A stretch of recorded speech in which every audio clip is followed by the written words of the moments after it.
हमें मूवी का main character सियोंग दिखाया जाता है और उसकी बेटी का बर्थडे होता है। इसीलिए सियोंग की मदर उसे कुछ पैसे देती है ताकि वो अपनी बेटी को डिनर पर ले जा सके। लेकिन अब सियोंग को और पैसों की जरूरत होती है, तो इसीलिए वो अपनी मदर का एटीएम कार्ड चुरा लेता है। इसके बाद वो अपनी मदर के सारे पैसे चुरा लेता है और पैसों को वो लगा देता है हॉर्स राइडिंग में, और इस गेम में वो 4 मिलियन वॉन जीत जाता है। अब सियोंग ने एक कंपनी से बहुत सारे पैसे उधार ले रखे थे, तो इसीलिए वही लोग उसके पीछे पड़ जाते हैं। इसके बाद वो सियोंग को पकड़ ही लेते हैं और वो उसे काफी मारते हैं। और जब सियोंग उनके पैसे लुटाने के लिए अपने पॉकेट्स चेक करता है, तो वो देखता है कि उसके पास तो पैसे हैं ही नहीं, यानी वो वाले पैसे जो उसने हॉर्स राइडिंग में जीते थे। और तब उसे याद आता है कि जब वो इन लोगों से बचकर भाग रहा था तो वो एक लड़की से टकरा गया था, तो जरूर उसी लड़की ने ही उसकी जेब काट ली। अब क्योंकि सियोंग के पास पैसे तो होते ही नहीं, तो इसीलिए वो लोग उसे 1 महीने का और टाइम देते हैं जिसमें कि वो उनके पैसे लुटा दे। इसके बाद सियोंग कुछ पैसों का अरेंज करता है और अपनी बेटी को डिनर पर ले जाता है। इसके बाद सियोंग जल्दी से स्टेशन पर पहुंचता है, लेकिन अनलकीली उसकी ट्रेन तो मिस हो गई थी। और जब सियोंग वहां पर बैठकर ट्रेन के आने का वेट कर रहा था कि तभी अचानक से उसके पास एक आदमी आता है, और ये अननोन पर्सन था, यानी सियोंग उसके बारे में कुछ नहीं जानता था। फिर वो अननोन पर्सन सियोंग को कहता है कि मैं तुम्हारे साथ एक गेम खेलना चाहता हूँ। वो सियोंग को कहता है कि अगर तुम इस गेम में जीत गए तो मैं तुम्हें 1 लाख वॉन दूंगा। तब इतने सारे पैसों का सुनकर सियोंग के गेम खेलने के लिए एग्री हो जाता है। इसके बाद सियोंग काफी मार खाने के बाद ये गेम जीत जाता है, यानी वो 1 लाख वॉन हासिल कर लेता है। इसके बाद वो अननोन पर्सन सियोंग को एक कार्ड देता है, ये कहते हुए कि अगर तुम और पैसे जीतना चाहते हो तो इस कार्ड पर जो नंबर लिखा हुआ है उस पर कांटेक्ट करना। इसके बाद सियोंग जब अपने घर जाता है तो उसकी मदर उसे कहती है कि तुम्हारी बेटी अगले साल अपने स्टेप फादर के साथ यूएस में शिफ्ट हो रही है। यहाँ पर हमें ये पता चलता है कि सियोंग की डिवोर्स हो गई है और उसकी वाइफ ने दूसरी शादी भी कर ली है। लेकिन सियोंग कभी भी ये नहीं चाहता था कि उसकी बेटी उससे दूर जाए, लेकिन उसे बहुत सारे पैसे चाहिए होते हैं अपनी बेटी की कस्टडी वापस लेने के लिए, तो इसीलिए सियोंग उस कार्ड वाले नंबर पर कॉल करता है। इसके बाद सियोंग को एक गाड़ी में लाया जाता है जहाँ पर और भी लोग थे, लेकिन फिर उन सारे लोगों को बेहोश कर दिया जाता है। और जब उन सब लोगों की आंख खुलती है तो वो खुद को एक फैसिलिटी में पाते हैं जहाँ टोटल 456 लोग थे, और वो वहाँ पर एज अ प्लेयर थे क्योंकि उन सबको एक यूनिफॉर्म भी पहनाया हुआ था। इस फैसिलिटी का होस्ट यानी लीडर एक आदमी था जो कि फ्रंट मैन था वहाँ पर, और वो सब पर नजर रख रहा था। अब यहाँ पर एक कॉमन चीज थी कि जितने भी लोगों को वहाँ पर लाया गया था उन सब ने कर्जे लिए हुए थे बहुत ज्यादा। सियोंग वहाँ पर प्लेयर नंबर 1 से मिलता है जो कि एक बूढ़ा आदमी था। उस बूढ़े आदमी को ब्रेन ट्यूमर था, यही वजह थी कि वो यहाँ पर आया था क्योंकि उसकी लाइफ तो वैसे भी खत्म ही होने वाली थी। इसके बाद वहाँ पर 2 प्लेयर्स जिनमें लड़की का नाम सैब्यूक और लड़के का नाम जेंग होता है, उनके बीच फाइट होती है। अब यहाँ पर सैब्यूक वही लड़की थी जो सियोंग के पैसे लेकर भाग गई थी, यानी उसी ने उसकी जेब काटी थी। सियोंग तो उसे देखते ही पहचान लेता है, इसीलिए वो अपने पैसे मांगने के लिए उसके पास जाता है। तभी वहाँ पर कुछ गार्ड्स आ जाते हैं जिन्होंने पिंक कलर का यूनिफॉर्म पहना था और उनके फेस अच्छी तरह से कवर्ड थे। गार्ड्स उन सभी प्लेयर्स को बताते हैं कि तुम्हें यहाँ पर टोटल 6 गेम्स खेलनी होंगी और जो इस गेम का विनर होगा उसे बहुत सारे पैसे मिलेंगे।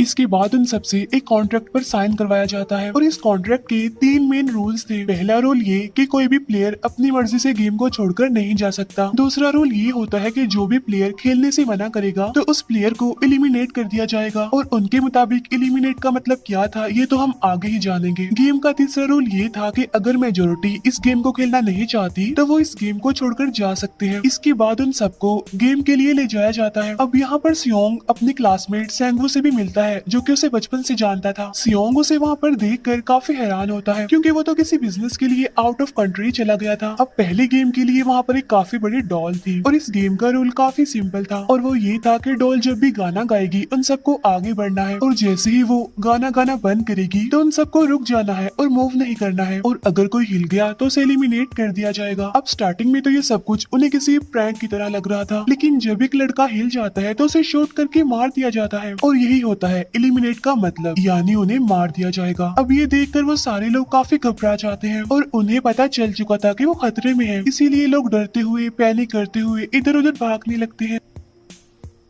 लेकिन अब क्योंकि गेम का रूल था इसीलिए जो भी हिलता है उसे मार दिया जाता है, और जितने भी सर्वाइवर होते हैं वो किसी न किसी तरह इस गेम को कंप्लीट कर ही लेते हैं। लेकिन जो लोग मर जाते हैं उनकी डेड बॉडीज को वहां से ले जाया जाता है, और अब 456 प्लेयर्स में से सिर्फ 255 ही रह गए थे। अब क्योंकि वो सारे प्लेयर्स इतना ज्यादा डर जाते हैं कि अब कोई भी गेम खेलना नहीं चाहता था। लेकिन जैसा कि रूल नंबर 3 था कि अगर मेजोरिटी चाहे तो वो ये गेम स्किप कर सकती है, तो इसीलिए उनका लीडर यानी फ्रंटमैन वोटिंग करवाता है। लेकिन इससे पहले उन्हें प्राइज मनी दिखाई जाती है, यानी जो विनर को मिलेगी। लेकिन इन केस अगर कोई गेम को छोड़कर चला जाएगा तो ये सारे पैसे मरे हुए प्लेयर्स की फैमिलीज को मिल जाएंगे। और ये prize money total 45 billion won होती है। इसके बाद वोटिंग करवाई जाती है, जिसमें मेजोरिटी इस गेम को खेलना नहीं चाहती थी, तो इसीलिए गेम को यहीं पर स्टॉप कर दिया जाता है। लेकिन अगर कभी फ्यूचर में वो लोग चाहें तो इस गेम को रिज्वाइन कर सकते हैं। इसके बाद सभी लोगों को उनके घरों पर छोड़ दिया जाता है। नेक्स्ट डे सियोंग पुलिस स्टेशन जाता है और वहाँ पर वो पुलिस को सारी बात बता देता है। लेकिन उन लोगों को सियोंग की बातों पर यकीन नहीं होता और उल्टा वो लोग उसे पागल समझने लग जाते हैं। इसके बाद सियोंग उन्हें वही वाला कार्ड दिखाता है, लेकिन हैरान कर देने वाली बात तो ये है कि उस पर जो नंबर था वो रॉन्ग था। इसके बाद सियोंग जब घर जाता है तो उसकी मदर वहाँ पर नहीं होती। उधर सियोंग का क्लासमेट सेंगवू अपनी मदर को छुप कर देख रहा होता है और तभी वहाँ पर सियोंग भी आ जाता है। यहाँ पर सेंगवू अपसेट होते हुए सियोंग को बताता है कि मेरे ऊपर 6 बिलियन का कर्ज है। वो बताता है कि मैंने क्लाइंट्स के पैसे लेकर स्टॉक मार्जिन में लगा दिए थे, लेकिन अनलकीली वो सारे पैसे डूब गए। और तभी सियोंग के पास हॉस्पिटल से कॉल आती है। सियोंग की मदर का पाँव काफी इंजर्ड था, लेकिन डायबिटीज का ट्रीटमेंट ना होने की वजह से उनकी चोट और ज्यादा बढ़ गई। तब डॉक्टर सियोंग को बताते हैं कि तुम्हारी मदर का ट्रीटमेंट हो सकता है, लेकिन इसके लिए हमें इनका पाँव काटना होगा। लेकिन इस ऑपरेशन में बहुत सारे पैसे लगने वाले थे। लेकिन जाहिर सी बात है सियोंग के पास इतने पैसे तो होते नहीं। इवन उसने तो अपनी मदर के इंश्योरेंस के पैसे भी उड़ा दिए थे। तब इसीलिए सियोंग पैसे मांगने के लिए अपनी वाइफ के पास जाता है, लेकिन उसकी वाइफ उसे पैसे देने से इनकार कर देती है। फिर उसके बाद हमें एक ऑफिसर दिखाया जाता है और इस ऑफिसर का भाई कुछ टाइम से मिसिंग था, इसीलिए वो ऑफिसर अपने भाई के घर जाता है, जहाँ उसे पता चलता है कि उसका भाई तो पिछले कुछ दिनों से अपने घर पर भी नहीं आया। और जब वो ऑफिसर घर को चेक कर रहा होता है तो उसे एक कार्ड मिलता है वहाँ पर, और इस ऑफिसर ने सेम ऐसा ही कार्ड पुलिस स्टेशन में सियोंग के पास भी देखा था। तो इसीलिए वो ऑफिसर सियोंग के पास जाकर उससे इस बारे में पूछता है, लेकिन सियोंग उसे कुछ नहीं बताता। इसके बाद सियोंग जब अपने घर जाता है तो उसे वो कार्ड दोबारा मिल जाता है वहाँ पर। अब सियोंग डिसाइड करता है कि वो दोबारा से उस गेम को ज्वाइन करेगा, इसीलिए सभी प्लेयर्स को एक शिप के पास ले जाया जाता है। इधर ही वो ऑफिसर भी गाड़ियों का पीछा करते हुए उस शिप तक आ जाता है। वो एक गार्ड को मारकर उसे पानी में फेंक देता है। इसके बाद उन सभी प्लेयर्स को एक आइलैंड पर मौजूद फैसिलिटी में लाया जाता है। अब यहाँ पर उन्हें जरा भी अंदाजा नहीं था कि अगला गेम कौन सा होगा और उसे कैसे खेला जाएगा। इसके बाद वो लोग अपनी अलग अलग टीम्स बना लेते हैं। रात को सहीब्यूक और उसकी फीमेल फ्रेंड वॉशरूम जाते हैं। यहाँ पर सहीब्यूक गार्ड्स की नजरों से बचते हुए उस फैसिलिटी को एक्सप्लोर करने लगती है। तभी वो देखती है कि गार्ड्स बड़े बड़े बर्तनों में कुछ बना रहे हैं,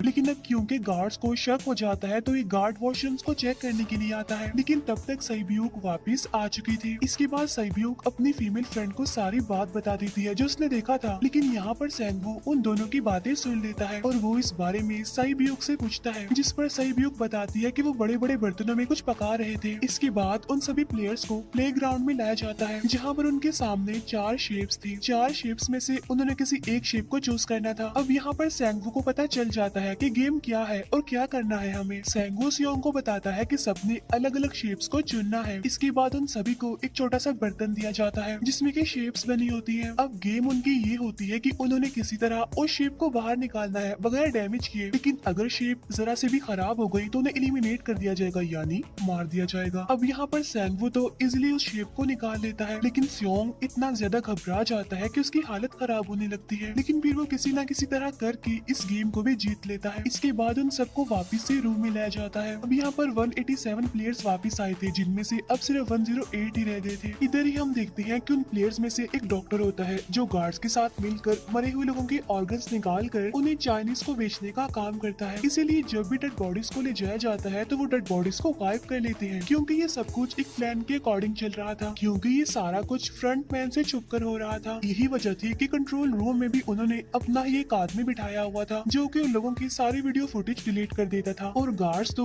डॉक्टर को गेम के बारे में पहले ही बता देते थे ताकि वो सरवाइव कर सके। साथ ही गार्ड डॉक्टर को अपनी अगली गेम के बारे में बता देता है। अब 30 मिनट के बाद वहाँ पर लाइट्स ऑफ होने वाली थी। अब यहाँ पर सेंगवू को पता था कि सियोंग की टीम जरूर कोई उल्टा काम करेगी, इसीलिए वो उस टीम को अपने पास बुलाकर उन्हें रिलैक्स रहने के लिए कहता है। उधर वो जो डॉक्टर प्लेयर होता है वो जैंग की टीम में शामिल हो जाता है। यहाँ पर डॉक्टर जैंग को बता देता है कि अगला गेम क्या होने वाला है। इसके बाद लाइट्स ऑफ हो जाती जाती है और जैंग अपनी टीम के साथ मिलकर बाकी सभी को मारने लगता है। जैंग एक लड़की को मारकर सेबियो को मारने जाता है, लेकिन तभी सियोंग उसे बचा लेता है। इसके बाद गार्ड्स वहाँ पर आकर उन सभी को रोक लेते हैं और अब टोटल 80 लोग रह गए थे। इसके बाद उन सभी को तीसरे गेम के लिए ले जाया जाता है और यहाँ पर उन्हें 10-10 प्लेयर्स की एक टीम बनाने के लिए कहा जाता है और वो लोग ऐसा ही करते हैं, अपनी अपनी टीम बना लेते हैं। अब क्योंकि जैंग को अगली गेम के बारे में पहले ही पता होता है, इसीलिए वो सेबियो की फीमेल फ्रेंड को अपनी टीम में नहीं रखता और वो अपनी टीम में सिर्फ मर्दों को ही रखता है। इसके बाद सेंगवो भी अपनी एक टीम बना लेता है। अब क्योंकि उन्हें एक प्लेयर की जरूरत थी, तो इसीलिए सेबियो की फीमेल फ्रेंड उनके टीम में शामिल हो जाती है और ये गेम असल में टग ऑफ वॉर का होता है, यानी उन्होंने अपने सामने वाली टीम को नीचे गिराना था। इसके बाद गेम स्टार्ट हो जाती है और जैंग की गेम बड़ी आसानी से इस गेम को जीत लेती है। इसके बाद बारी होती है सेंगवो की टीम की। तब प्लेयर नंबर 1 यानी वो बूढ़ा आदमी कहता है कि मैंने अपनी जिंदगी में बहुत सारी टग ऑफ वॉर्स खेल रखी है, इसीलिए उन सबको गाइड करता है कि इस गेम को कैसे जीतना है। तो इसीलिए वो लोग किसी न किसी तरह करके इस गेम को जीत जाते हैं। फिर दिखाया जाता है कि 30 मिनट के बाद दोबारा से लाइट्स ऑफ हो जाएंगी, जिस पर सेंगवो उन सबको कहता है कि रेडी रहना। तो इसीलिए वो डिसाइड करते हैं कि एक एक करके हम पहरा देंगे। अब जैंग की टीम में एक से बढ़कर एक चालाक प्लेयर था, तो इसीलिए जैंग को डर होता है कि कहीं उसकी टीम उसे ही साइड पर ना लगा दे, यानी उसे ही अपने रास्ते से ना हटा दे।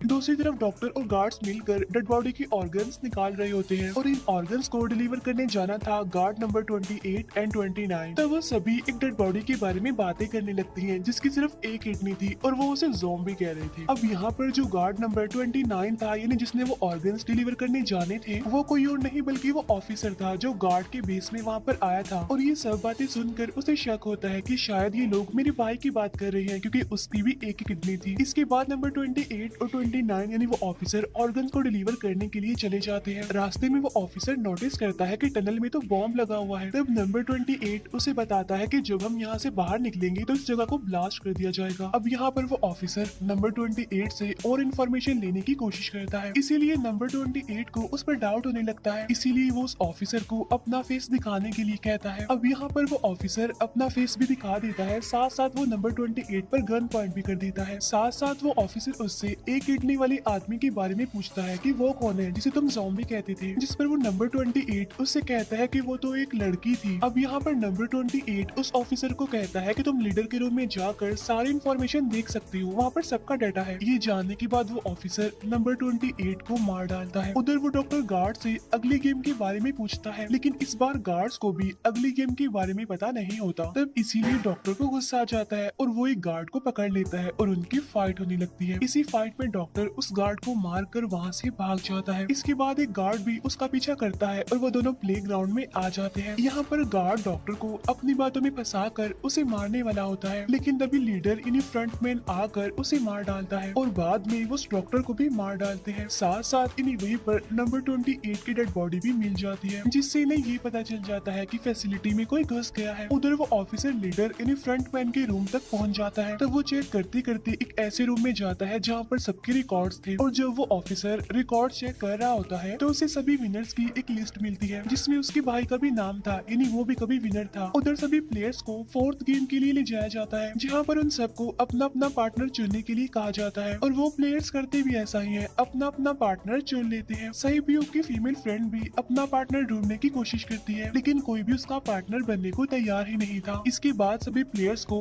10-10 मार्बल्स दिए जाते हैं। असल में ये गेम ऐसी होती है कि एक प्लेयर को अपने पार्टनर से सारे मार्बल्स लेने होते हैं बगैर कोई जोर जबरदस्ती किए, और जो दूसरा पर्सन होगा यानी जिसके पास मार्बल्स नहीं होंगे उसे मार दिया जाएगा। फिर सेंगवू और सियोंग का फ्रेंड ऑड और इवन का गेम खेलते हैं, जिसमें कि उन्होंने गेस करना था कि सामने वाले के हाथ में कितने मार्बल्स हैं। अब यहाँ पर सियोंग का फ्रेंड सेंगवू के सारे मार्बल्स जीत जाता है, जिसकी वजह से लास्ट में सेंगवू के पास सिर्फ एक ही मार्बल बचता है। अब क्योंकि सेंगवू को पता चल चुका था कि अब वो बच नहीं पाएगा, इसीलिए वो सियोंग के फ्रेंड को अपनी बातों में फंसा कर उसे ये यकीन दिलाता है कि अगर हम में से कोई भी हार गया तो हारे हुए लोगों का मैच दोबारा करवाया जाएगा। अब यहाँ पर सेंगवू धोखे से सियोंग के फ्रेंड के सारे मार्बल्स चेंज कर देता है। इसके बाद सेंगवू मार्बल्स लेकर गार्ड को दे देता है और वहाँ से बाहर चला जाता है। और जब सियोंग का फ्रेंड मार्बल्स चेक करता है तो वहाँ पर पत्थर होते हैं। उधर प्लेयर नंबर 1 यानी उस बूढ़े आदमी की हालत खराब हो रही थी, इसीलिए वो तो इधर उधर घूम रहा था, लेकिन सियोंग किसी तरह उसे खेलने के लिए एग्री कर लेता है। अब यहाँ पर वो दोनों यानी वो बूढ़ा आदमी और और सियोंग भी इवन आउट खेलते हैं। अब इनमें से वो बुरा आदमी सियोंग के सारे मार्बल्स जीत जाता है, लेकिन लास्ट राउंड में वो बुरा आदमी भूल जाता है कि उसने क्या चूज किया था। तो यहाँ पर सियोंग उसी बातों में फंसा कर उसके सारे मार्बल्स ले लेता है। लेकिन यकीन मानिए कि वो बुरा आदमी काफी चालाक था। उसने एक मार्बल अपने पास ही रखा हुआ था और वो दोबारा से इधर उधर घूमने लगता है। अब यहाँ पर सियोंग उसे रिक्वेस्ट करता है कि प्लीज मेरे साथ एक और गेम खेलो ना। तब यहाँ पर वो बुरा आदमी कहता है कि मुझे पता है कि तुमने सारे मार्बल्स धोखे से लिए हैं मुझसे। वो कहता है कि मुझे सब पता था, बस मैं पागल बनने की एक्टिंग कर रहा था।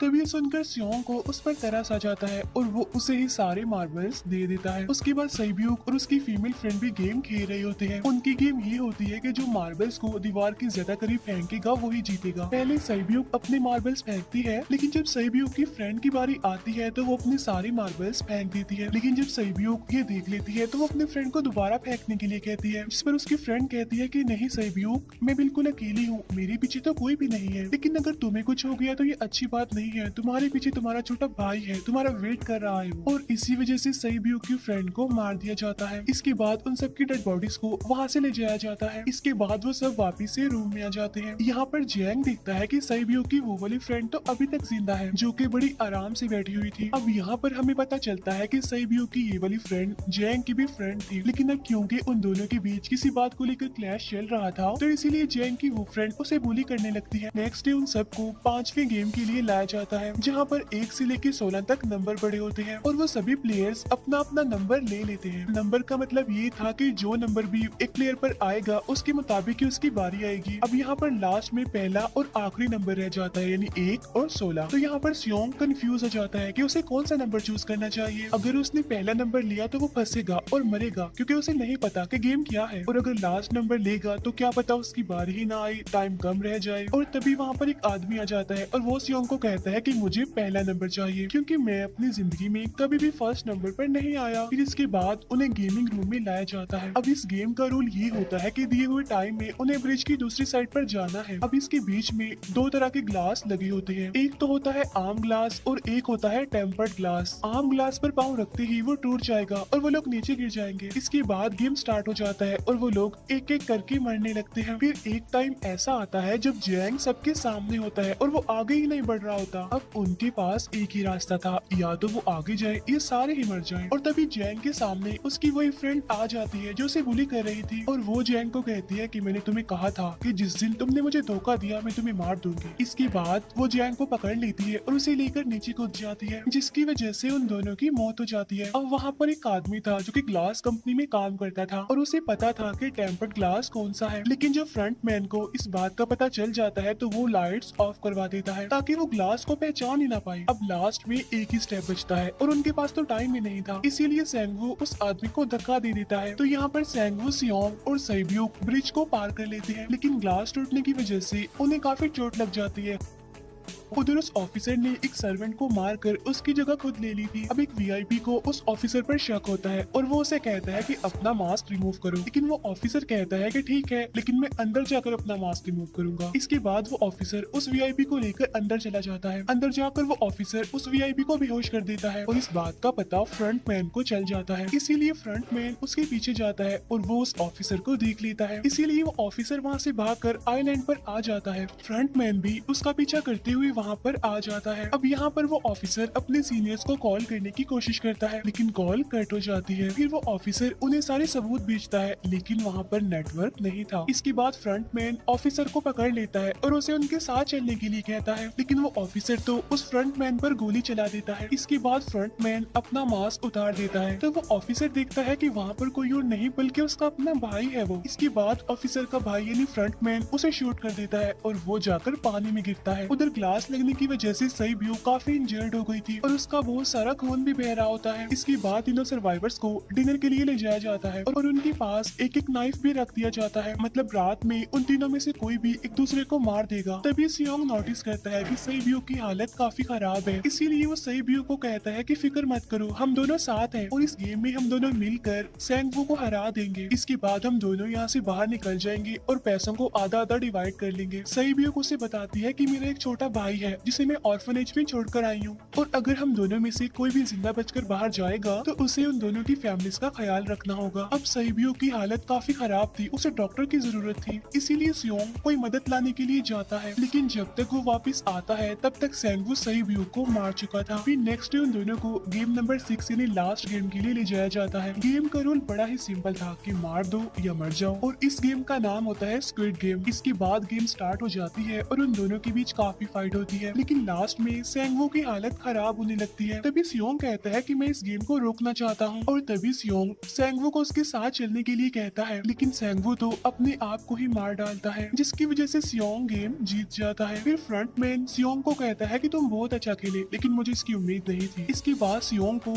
उसके घर पर छोड़ दिया जाता है और उसके पास एक एटीएम कार्ड भी था, और जब सियोंग उस एटीएम कार्ड को जाकर चेक करता है तो वो दिखता है कि सारे पैसे उसके अकाउंट में भेज दिए जाते हैं। इसके बाद सियोंग अपने घर जाता है, लेकिन तब तक उसकी मदर की डेथ हो जाती है। इसके बाद हमें 1 साल बाद का सीन दिखाया जाता है, जहाँ पर हम देखते हैं कि सियोंग की हालत काफी खराब हो गई है, यानी वो काफी नशा करने लग गया है और उसने अब तक उन पैसों को हाथ तक नहीं लगाया। एक दिन एक फूल बेचने वाली औरत सियोंग के पास आती है और वो उसे सेम वैसा ही कार्ड देती है जिसमें एक एड्रेस लिखा हुआ था, और फिर सियोंग उस एड्रेस पर जाता है, जहाँ पर उसे पता चलता है कि ये सारा किया धरा किसी और का नहीं बल्कि उस बूढ़े का है, प्लेयर नंबर 1 का, और वो अभी भी जिंदा है। यहाँ पर वो बूढ़ा आदमी सियोंग को बताता है कि मैं अपनी लाइफ से बोर हो चुका था और ये सारी गेम मैंने अपने क्लाइंट्स के साथ मिलकर बनाई ताकि मैं लोगों को मरता हुआ देखकर एंजॉय कर सकूं, लेकिन हाँ, हमने किसी को मजबूर नहीं किया था ऐसा करने के लिए, और मैंने गेम में इसीलिए पार्टिसिपेट किया क्योंकि गेम देखने से ज्यादा उसे खेलने में मजा आता है। वो कहता है जो पैसे तुम्हारे पास है वो मेरे ही हैं, और ये कहते ही उस बूढ़े आदमी की मौत हो जाती है। इसके बाद सियोंग सहीबियों के छोटे भाई के पास जाता है और उसे लेकर वो जाता है सेंगवू की मदर के पास, और वो सेंगवू की मदर को कहता है कि इस बच्चे का ख्याल रखना, साथ साथ वो उसे एक बैग भी देता है जिसमें बहुत सारे पैसे होते हैं। इसके साथ ही मूवी यहीं पर एंड हो जाती है।